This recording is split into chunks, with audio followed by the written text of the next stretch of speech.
네, 오늘도 주님 안에서 승리하는 복된 하루가 되시기를 간절히 축원을 드립니다. 가끔은 세상에 물론 자기의 이름을 드러내고 또한 자기의 이름을 나타내고 자기의 이름이 유명해지기를 원하기도 하지만 보통 평범한 사람들은 자기가 막 이렇게 드러나거나 자기 이름이 너무 이렇게 막 알려지거나 사실 이런 것들을 별로 좋아하지 않는 사람도 있습니다. 목사인 저도 있지만, 저도 막 어디 가서 누가 막 이렇게 막 많이 알려지거나 많이 아는 척하면 사실 조금 부담스러운 경우도 있기도 하거든요. 어느 한 목사님 가정이 이사를 하게 되어서 어느 아파트에 들어가 살게 되었습니다. 그런데 이제 아파트 많은 그 아파트 단지에 이제 또 주민들과 혹은 또 거기에 교인이 있을 수도 있고요. 그래서 너무 자기의 얼굴이나 아니면 자기 어떤 이러한 모습들이 알려지는 것을 별로 원치 않아서 조용히 살기를 원했습니다. 그래서 목사인 것 혹은 사모인 것 티내지 않고 그리고 그냥 평범하게 살기를 원해서 그래서 그냥 만나는 사람마다 그냥 인사 정도만 하고 이렇게 지내게 됐는데 한 몇 달이 한참 지나고 난 다음에 엘리베이터 탈 때마다 왜 자주 만나는 그런 어떤 같은 라인에 사시는 분들이 계시잖아요. 근데 어르신이 계시는데 늘 같이 이제 엘리베이터를 많이 타니까 이렇게 아는 척을 하시길래 인사를 했습니다. 근데 그 어르신이 갑자기 이 사모님에게 이렇게 묻는 겁니다. 사모세요? 라고 물어서 이 사모님이 깜짝 놀란 거예요. 말한 적이 없는데 어떻게 아셨지? 혹시 내가 실수한 거 있나? 아니면 내가 잘못한 거 있나? 그래서 순간 머리가 막 복잡해지면서 대답을 못하고 이제 막 얼버무리고 있으니까 이 어르신이 하는 이야기가 사모시냐고요? 저는 사오입니다 라고 이렇게 대답했다는 겁니다. 얼뜻 들으면 사모 같잖아요. 근데 우리가 그런 것 같아요. 이게 뭔가에 하나에 딱 꽂혀 있으면 그 소리만 들리고 또 그런 이야기만 우리가 들리는 경우가 참 많습니다. 우리가 지난주에 부흥에 대한 이야기를 했었는데 이제 각 나라들마다 부흥하는 그런 교회들도 있고 나라들도 있는데 그런데 부흥과 동시에 사실 부흥은 내 겉으로 드러나고 또 많은 것들이 보여지는 것이기도 하지만 또 부흥의 그 큰 그림에는 사실 보이지 않는 그림자도 있다는 것이죠. 아프리카와 남미 그리고 아시아에서 확산되고 있는 이런 부흥의 소식들도 있지만 그와 함께 더불어서 이 특별히 기복신앙적인 번영신학이 확산되어 가고 있고요. 그리고 또 미국과 브라질 등에서는 이 복음주의 교회들이 특정한 정치 세력과 밀착되어서 그런 신앙이 어떠한 한 이념의 도구로 이렇게 사용될 그런 위기 가운데 놓여져 있는 것을 보게 됩니다. 그렇다면 지금 우리 시대에 갖고 있는 이런 부흥의 그 보이지 않는 그림자들은 과연 뭘까? 첫 번째는 바로 번영신학의 확산입니다. 번영신학이 뭐냐? 쉽게 말하면 기복신앙 같은 거예요. 잘 믿으면 그러면 복을 받고 또한 부와 건강을 얻는다는 이런 메시지가 쉽게 확산됩니다. 특별히 가난한 나라 그리고 또한 못 사는 질병의 위협이 있는 지역에서는요 이런 강력한 복음의 역사가 나타나는 경우가 많습니다. 그런데 너무 이런 지나치게 기복적인 신앙을 바라다 보면 진짜 어떤 예배 그리고 회개 그리고 또 우리가 걸어가야 될 신앙과 제자의 길보다 성공, 치유 혹은 또 어떤 축복 이런 것에 너무 집착하거나 길들여져서 그래서 복음을 어떤 축복의 어떤 한 도구로 소비재로 전락시킬 위험이 상당히 많이 있고 실제적으로 그런 현상들이 많이 나타나고 있다라는 사실입니다. 그러니 복음의 본질이 점점 약해져 가는 것이죠. 두 번째는 바로 종교의 정치 이념화입니다. 오늘날 우리가 잘 알고 보듯이 미국과 이 브라질, 특별히 이런 나라들에서는요, 이런 일부 복음주의자들이 정치적인 보수 진영과 밀접하게 연대하기 시작하면서, 그러면서 복음의 본질을 이 정치 이념화에 사용되고 있는 경우가 많이 볼 수 있습니다. 특별히 이런 백인 복음주의자들이 어떤 이런 보수적인 가치, 그 가치에 여러 가지 많은 중요한 부분이 있긴 한데, 바로 생명 존중, 아니면 낙태, 뭐 안락사, 뭐 아니면은 뭐 결혼, 청소년 또한 어떤 보호라든지 도덕적인 질서 강화에 대한 이런 어떤 공유하는 부분들이 분명히 있습니다. 그런데 이런 신앙이 혹은 우리가 지켜야 될 영적인 어떤 이런 삶의 본질들이 특정 이념과 정치와 과도하게 결합되면서 복음의 우선순위가 정치에 이끌려 혹은 또 정치의 어떤 승리와 동일시되고, 또한 어떠한 정치의 논리 가운데 사로잡혀 복음의 본질이 점점 약해져 가고 있는 것, 이런 현상들이 또 나타나고 있다라는 것이죠. 결국 신앙이, 사실 믿음이 어쩌면 물론 우리 안에 있는 공공의 질서라든지 혹은 어떠한 가치를 잘 구현하는 것은 좋지만, 너무 지나치게 정치에 이끌려 그것이 신앙의 가치가 협소화되는 우려를 낳고 있다라는 사실입니다. 또한 세 번째는 바로 젊은 세대의 이탈들이 나타나고 있다는 것이죠. 우리가 먼저 부흥할 때에는 사실 아이들이 혹은 젊은 사람들이 많이 모이는 그런 교회 현상을 봤었는데요, 교회가 점점 쇠퇴하면서, 아니면 부흥이 오랫동안 지나가면서 그 안에 많은 젊은 사람들이 세상 밖으로 이탈되고 있다라는 것이죠. 단순히 이탈이 문제가 아니라 바로 신앙의 유산이 흘러가지 않고, 그리고 신앙이 약해져 가고 있다라는 겁니다. 교회는 점점 전통을 강조하면서 어떤 교회는 이미지상으로는 어떤 구식의 이미지를 갖고 있게 된다는 것이죠.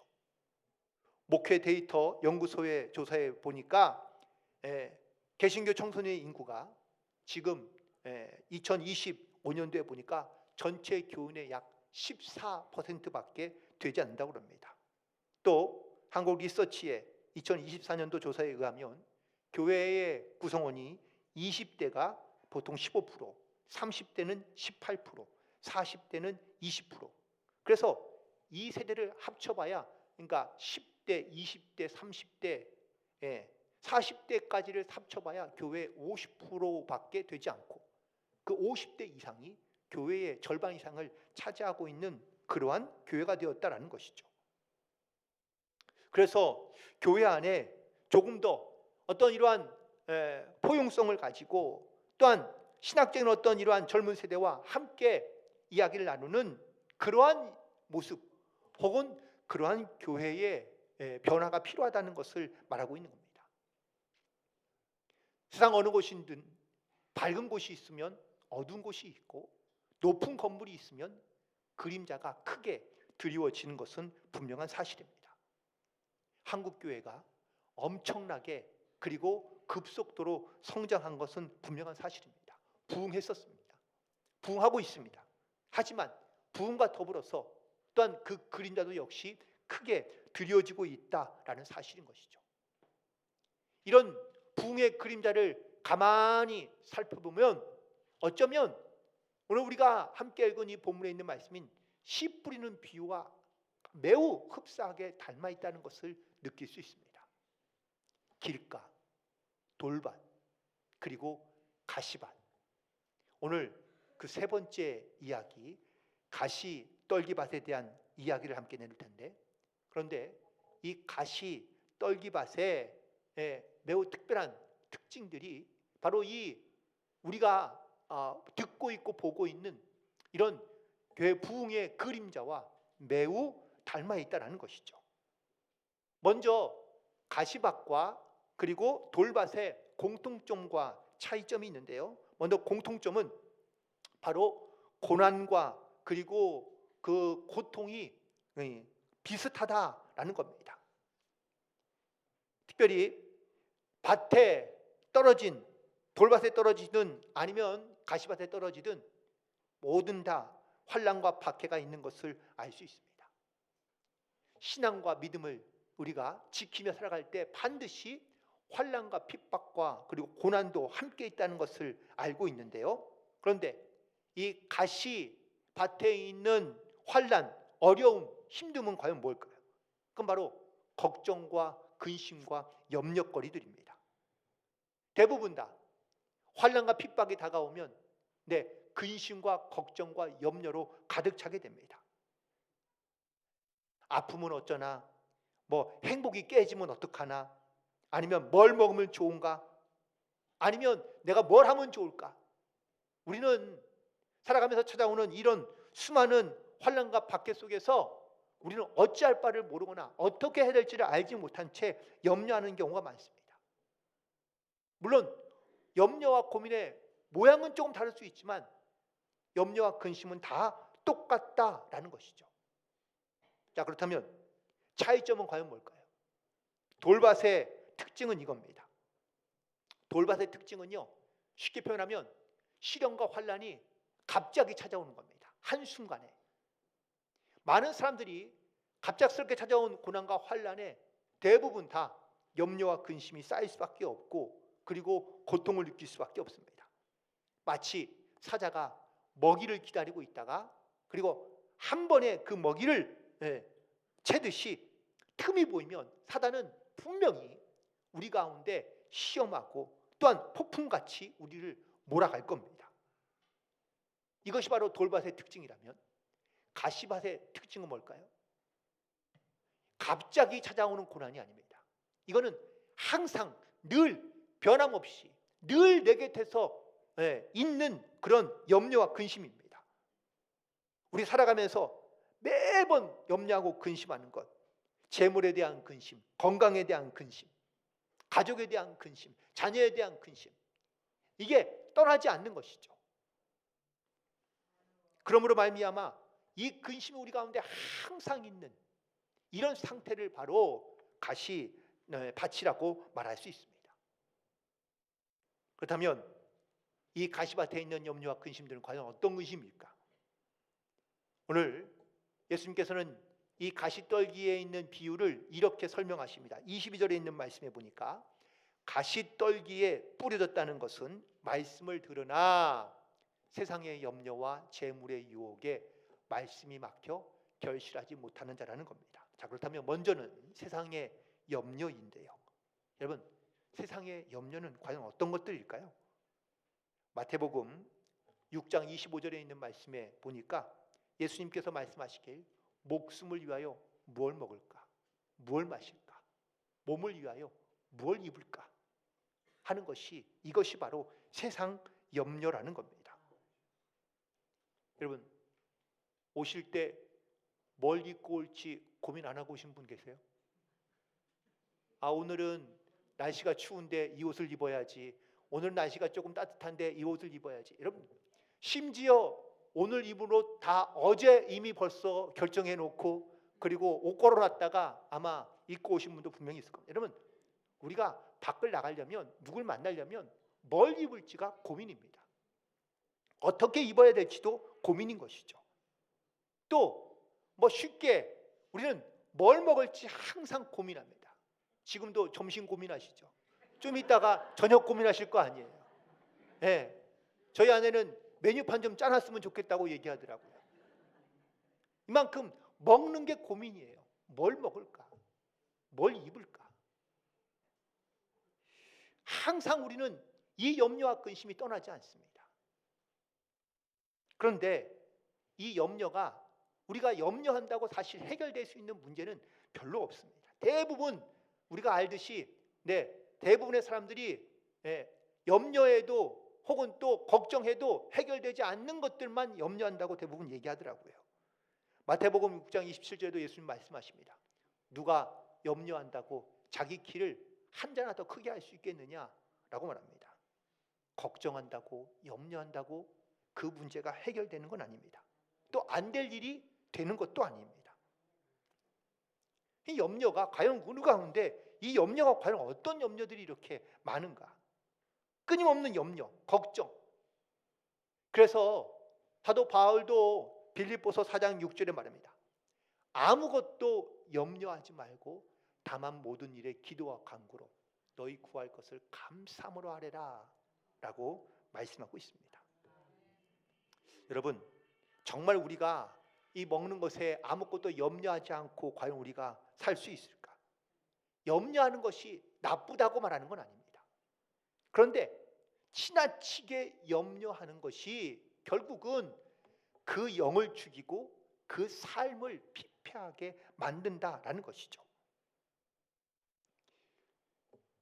제가 며칠 전에 어떤 한 그 영상을 봤는데 배우 하정우 씨가 인터뷰한 영상인데 아마 그 이경규 씨가 내 삶을 지탱하는 것이 무엇이냐라고 물었더니 고민하지 않고 종교라고 대답하더라고요. 자기는 크리스찬인데 그런데 내가 이렇게 내 삶을 지탱하는 건 내가 바로 하나님을 믿기 때문인데, 특별히 자기가 고민 있고 염려 있을 때 자기는 가장 먼저 기도한다고 고백합니다. 그런데 그 고백에 매우 의미가 있는 것, 우리가 염려하기보다 사실은 먼저 기도해야 되는데, 그런데 우리는 염려하면서 기도하는 경우가 많은 거예요. 기도할 수 있는데 왜 염려하느냐라는 이 말을 그는 항상 기억하고, 제가 염려나 근심이 생기면 가장 먼저 기도한다고 고백하더라고요. 여러분, 염려를 먼저 하십니까? 기도를 먼저 하십니까? 항상 염려하고 난 다음에 기도하잖아요. 오늘 무슨 문제가 있는데, 무슨 어떤 일이 있는데 그것 때문에 우리가 기도하게 되지. 기도하는데 염려? 먼저 기도하는 경우가 흔치 않더라고요. 하나님께서 새를 만드시고 꽃을 만드시고 또한 세상에 많은 피조물들을 만드셨습니다. 그런데 염려하라고 만드셨을까요? 아닙니다. 하나님은 이미 창조의 원리와 목적 가운데 다 그 창조의 뜻과 목적을 가지고 만드신 거예요. 염려하지 않도록. 그런데 사람만, 우리가 가장 염려가 많은 것 같아요. 세상에 있는 모든 염려를 다 끌어안고 살아갑니다. 사랑하는 성도 여러분, 염려보다 먼저 기도하시기 바랍니다. 내가 세상의 염려를 가지고, 그 염려와 걱정 가지고 내가 주님 앞에 하나님 이거 해결해 주세요, 하나님 이거 고쳐주세요, 하나님 이거 바꿔주세요. 여러분, 하나님께서 우리 가운데 원하시는 기도는 이런 기도가 아니에요. 먼저 내가 주님 앞에 나와 기도하면, 염려보다 앞서 기도하면 하나님께서 우리의 필요한 것을 아시기 때문에 주님께서 그 필요에 따라 공급해 주실 줄 믿습니다. 그러니 무엇 먹을까, 무엇 마실까, 무엇 입을까, 이걸 고민하지 말고 먼저 하나님의 나라와 그의 의를 구하면 이 모든 것을 다 너희에게 더하여 주시리라. 하나님의 약속, 하나님의 말씀인 줄 믿습니다. 그러므로 염려보다 기도로 주님 앞에 나아가기를 간절히 소망합니다. 두 번째, 우리의 염려는요, 욕심 때문에 하는 염려가 많습니다. 야고보서 1장 14절에 있는 말씀에 보니까 오직 각 사람이 시험을 받는 것은 자기 욕심에 끌려 미혹되기 때문이라고 말합니다. 욕심이 뭡니까? 보통 이제 평범하게 정상적인 어떤 이러한 그 수치가 있는데, 항상 그걸 뛰어넘고 그걸 더 과하게 요구하는 것을 욕심이라고 이야기합니다. 많은 사람들이 대부분 다 욕심이 있습니다. 조금 비유로 설명하면, 여러분, 자동차를 운전하고 고속도로를 달리고 있습니다. 나는 정상 속도로 가고 있어요. 100km 이내로. 그런데 옆에 차가 휙 하고 지나갑니다. 그러면 어떻게 돼요? 저게 나보다 빨리 가네? 라는 생각이 들면서 나도 오른쪽 팔에다 힘을 살짝 줍니다. 그러면은 속도가 나요, 안 나요? 나기 시작하죠. 그러면 그 사람을 앞서가는 차를 따라가는 겁니다. 그러면 처음에는 별거 아니었는데 앞을 계속 따라가다 보면 뭐가 생겨요? 경쟁심이 생겨요. 저거 한번 내가 한번 이겨봐야지. 그리고 더 힘을 줘서 페달을 밟다 보면 그러면 이제 서로가 이제 경쟁하면서 막 왔다 갔다 나중에는 꼭 욕하더라고요. 여러분, 아주 작은 거지만 내 안에 욕심이 생기기 시작하면 그러면 이 욕심을 채우기 위해서 그래서 사실 우리가 고민하고 생각하고 염려하는 것들이 많아지게 됩니다. 욕심을 버리긴 쉽지 않습니다. 그러나 지나친 욕심이 우리를 너무 깊은 염려 가운데 빠지게 하는 경우가 대부분입니다. 따라서 욕심을 버리고 그리고 욕심에 대한 이 미혹에 빠지지 않도록 우리가 깨어 있어 하나님의 말씀 가운데 또한 하나님이 주시는 은혜 가운데 항상 감사함으로 나아가는 성도들 되기를 간절히 소망합니다. 세 번째는 죄 때문에 염려하는 경우가 많습니다. 로마서 5장 12절에 있는 말씀 보니까 한 사람으로 말미암아 죄가 세상에 들어오고 그 죄로 말미암아 사망이 들어왔다고 말씀합니다. 또 로마서 3장 23절에 보니까 사람은 다 죄를 범하였다고 말씀하고 있습니다. 결국 사람은 다 죄인이라는 거예요. 죄를 갖고 있다는 거예요. 그런데 보세요. 죄를 갖고 있으면 이 죄가 항상 나를 근심하고 염려하게 만드는 거예요. 여러분, 죄를 지었는데 염려가 없겠습니까? 근심이 없습니까? 사람을 피해야 되고요. 눈을 피해야 되고요. 또 경찰을 피해야 되고요. 끊임없이 피할 수밖에 없고 혹은 근심하며 염려하며 두려움 가운데 살아갈 수밖에 없습니다. 죽음도 마찬가지입니다. 죽음을 두려워하지 않는 사람은 아무도 없습니다. 누구나 다 죽음을 두려워합니다. 염려합니다. 근심합니다. 그런데 이 죄로부터 우리가 자유하면 그때는요 마음의 평안을 누리며 살아갈 수 있습니다. 여러분, 죽음을 이길 수 있습니까? 뭘로 이깁니까? 죽음을 이길 수 있는 것은 바로 구원의 능력, 그 주님이 주신 그 구원의 능력을 우리가 믿음으로 고백할 때 우리가 이 죽음도 이길 수 있는 줄 믿습니다. 결국 네가 갖고 있는 이 모든 염려, 이 염려들은 바로 세상의 염려 아니면 어떤 죄악의 염려 또 욕심의 염려 이런 것들로 우리 가운데 채워져 있으니 하나님의 말씀이 아무리 우리에게 들어와도 그 말씀이 들리지 않고 깨달아질 수가 없는 겁니다. 또 하나 오늘 22절에 있는 말씀에 보니까 가시떨기에 뿌려졌다는 것은 말씀을 들으나 세상의 염려와 또 재물의 유혹에 말씀이 막혀있기 때문이라고 말씀합니다. 여기서 말하는 재물의 유혹은 우리가 살아가는데 꼭 필요한 재물 그 이상의 것들을 의미하고 있는 겁니다. 대부분 다 필요 이상의 그런 재물들을 더 쌓아두려는 어리석은 욕심 가운데 빠져 살아가는 경우가 많습니다. 이런 유혹에 우리가 자유롭지 못한 것이죠. 많은 사람들이 재물의 유혹을 받는 몇 가지 이유가 있는데 두 가지 큰 이유는 첫 번째는 돈이 많으면 내가 편안하게 살 수 있다 라고 생각하고 있기 때문입니다. 돈이 많아야 잘 살 수 있다, 편안하다, 즐겁다 라고 생각하는데 여러분 진짜 돈이 많아야 편안하고 즐거웁니까? 많은지 몰라서 잘 모르겠습니다. 근데 많다고 다 편안하고 즐겁게 사는 건 아닌 것 같더라고요. 다른 사람들을 보면 그런 것 같습니다. 두 번째는 많은 재물이 많은 것이 하나님의 축복으로 생각합니다. 여러분 이거 정말 큰 착각인데 하나님께서 우리 가운데 많은 재물을 주는 것이 은혜라고 축복이라고 말씀하신 적이 없습니다. 오히려 하나님은요, 내게 주는 것으로 하루에 있는 것으로 족한 것이 하나님의 은혜라고 말씀하고 계십니다.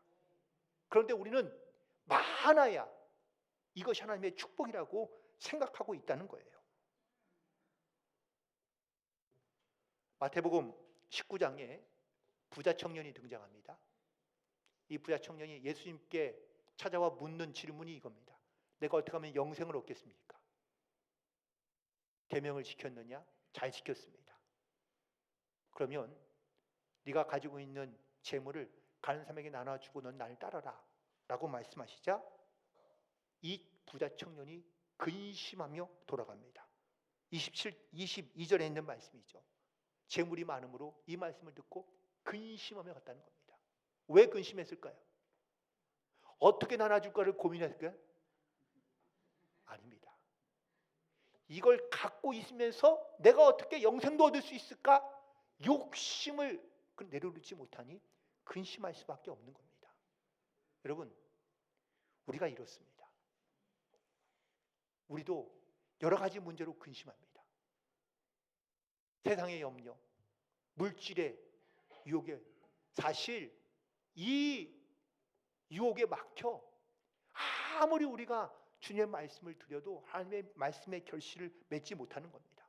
그래서 결론적인 말씀은 이겁니다. 22절에 있는 말씀이 막혀 있다는 겁니다. 세상의 염려와 재물의 유혹에 막혀 말씀을 들었으나 결실하지 못한다는 겁니다. 여러분, 내 안에 무엇으로 막혀 있는지 좀 한번 돌아보시기 바랍니다. 내가 왜 믿음의 결실을 맺지 못하며 말씀의 결실을 맺지 못하는가? 그 이유를 가만히 돌이켜 보니까 세상의 염려, 재물의 유혹 가운데 막혀 있는 거예요. 이걸 뚫어주지 못하니, 이것이 해결되지 않으니 결실되지가 않는 겁니다. 마가복음에서는 4장 19절에 이렇게 기록하고 있더라고요. 기타 욕심이 들어와 말씀을 막아. 이런 욕심 말고도 혹은 이런 염려 말고도 다른 것들이, 그 외의 것들이 우리 마음 가운데 들어와 있으니, 꽉 막혀 있으니 말씀의 결실을 맺지 못하는 겁니다. 그렇다면 말씀의 결실을 맺으며 일단 말씀의 능력은 무엇인지는 혹시 우리가 알아야 되지 않을까요? 디모데후서 3장 16절과 17절에 있는 말씀입니다. 모든 성경은 하나님의 감동으로 된 것으로 교훈과 책망과 바르게 함과 의로 교육하기에 유익하니 하나님의 사람으로 온전하게 하며 모든 선한 일을 행할 능력을 갖추게 한다라고 말씀의 능력입니다. 그런데 이 능력이 우리 가운데 나타나지 않는 이유는 막혀 있기 때문인 것입니다. 재물의 유혹에 빠지고 세상의 염려에 가로막혀 내 안에 이런 것들로 가득 차 있으니 아무리 말씀의 씨앗을 뿌려도 내 길가이든 돌밭이든 아니면 가시밭이든 그 결실이 나타나지 않는다는 것을 말씀하고 있는 겁니다.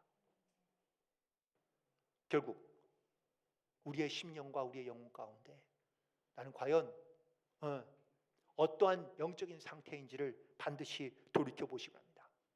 결실을 맺지 못한다면 무엇으로 막혀 있는지를 반드시 돌이켜봐야 됩니다. 그러므로 내 안에 하나님의 말씀이 다시 살아 역사하며 또한 그 말씀이 내 결실을 맺기까지 우리가 무엇을 내버려야 하며 또한 우리가 무엇을 바꿔야 되고 막혀있는 것이 무엇인지를 우리가 깨달아야 우리가 하나님의 말씀의 능력을 알고 그 말씀의 능력의 결실을 우리가 맛보아 살게 될 줄로 믿습니다. 하나님은 우리 가운데 일을 행하시고 역사하십니다. 또한 우리 가운데 말씀의 씨앗과 말씀의 능력이 나타나기를 원하십니다. 그래서 우리 가운데 끊임없이 그리고 계속해서 말씀의 씨앗을 뿌립니다. 길가이든 돌짝밭이든 가시밭이든 상관없이 끊임없이 뿌리십니다. 다만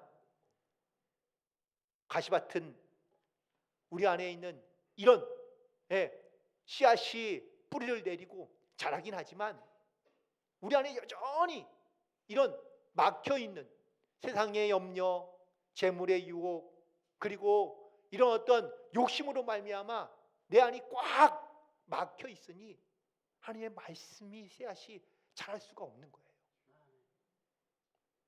어떻게 말씀이 역사하고 어떻게 하나님의 은혜가 내 삶 가운데 일하시고 계시는지 우리가 하나님의 그 살아계심을 깨달아 알며 다시 한번 그 은혜에 감사하며 감격하며 또한 그 은혜에 고백함으로 나아가는 모든 성도들 되기를 간절히 소망합니다. 항상 우리는 세상의 염려와 근심과 욕심에 빠져 있어 우리가 이 땅을 이 세상에 살아가는 하나님의 자녀로 살아가야 될 그 사명을 우리가 잊은 채 살아가는 경우가 너무 많은 겁니다. 입으로는 여호와는 나의 목자시니 나는 부족함이 없습니다 라고 말하지만 우리는 끊임없는 염려와 걱정과 욕망과 욕심으로 말미암아 우리는 근심하면서 하나님께 기도합니다. 기도하기보다 먼저 염려하고 기도하기보다 우리는 먼저 욕심을 내고 그리고 난 다음에 우리의 욕심과 염려를 주님께 아뢰고 기르고 또한 그런 것들을 간구하다 보니 말씀의 능력과 그리고 말씀의 열매들이 내 삶 가운데 맺혀지지 않는 겁니다. 오늘 다시 한번 막혀있던 우리의 심령과 영혼 가운데 다시 한번 주님의 은혜로 말씀의 능력이 다시 한번 회복되고 또한 살아나는 그래서 아름다운 결실을 맺혀가는 복된 성도들이 되시기를 주님의 이름으로 간절히 축원을